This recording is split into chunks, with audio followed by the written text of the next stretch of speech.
No, I agree. I think we were just a little bit better. We were a little bit more competitive on pucks. Spent a little bit more time in their zone, which I think was a result of being more competitive on pucks and just being a little bit harder to play against. And ultimately, I think we took better care of the puck, in particular through the neutral zone and breaking the puck out of our zone. Those two areas where the first two games we were poor, which took away from zone time, we thought. 5-on-5 anyway. So I thought we were better at that early. How big was the 5-minute penalty kill going into the third? It was pretty big. It was pretty big, Zane. I mean, I thought we did a nice job. I didn't think we were holding on. I thought we were. There was a purpose to what we were doing. We had a game plan to combat their power play.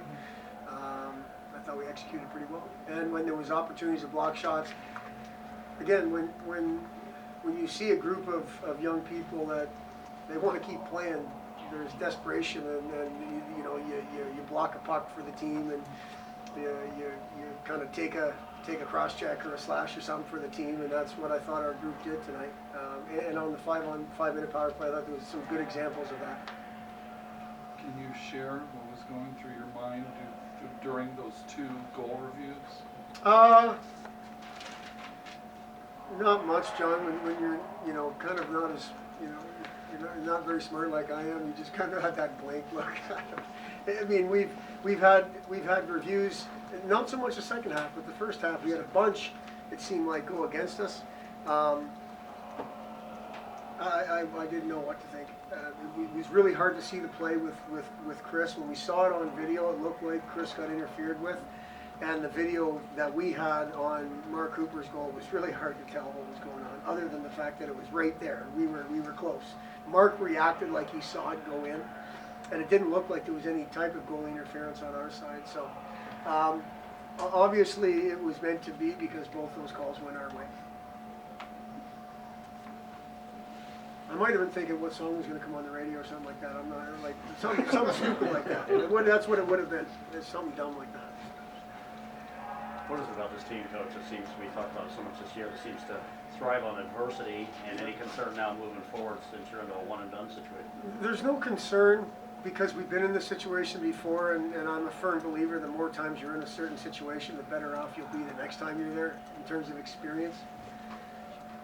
Clint, I go back to, and I don't want to put words or speak for anybody, but this program has showed resiliency since 2008, 2009, when people wrote it off. We finished in 11th 2 years in a row and find a way to win playoff series both years, and kind of keep pushing.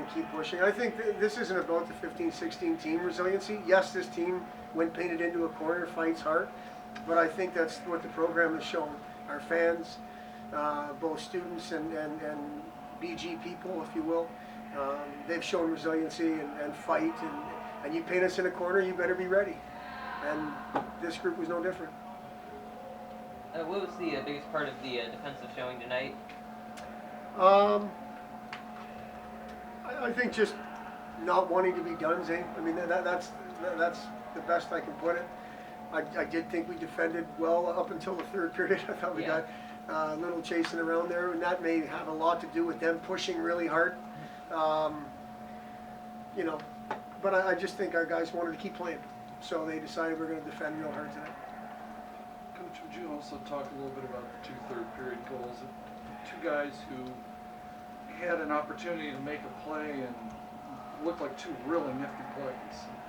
The two third-period goals, so McLean's breakaway goal was, I mean, again, when you talk about it was meant to be for us, he comes out of the penalty box right at the right time, picks up the puck.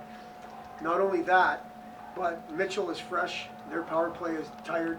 He skates away from those guys and buries a big-time play.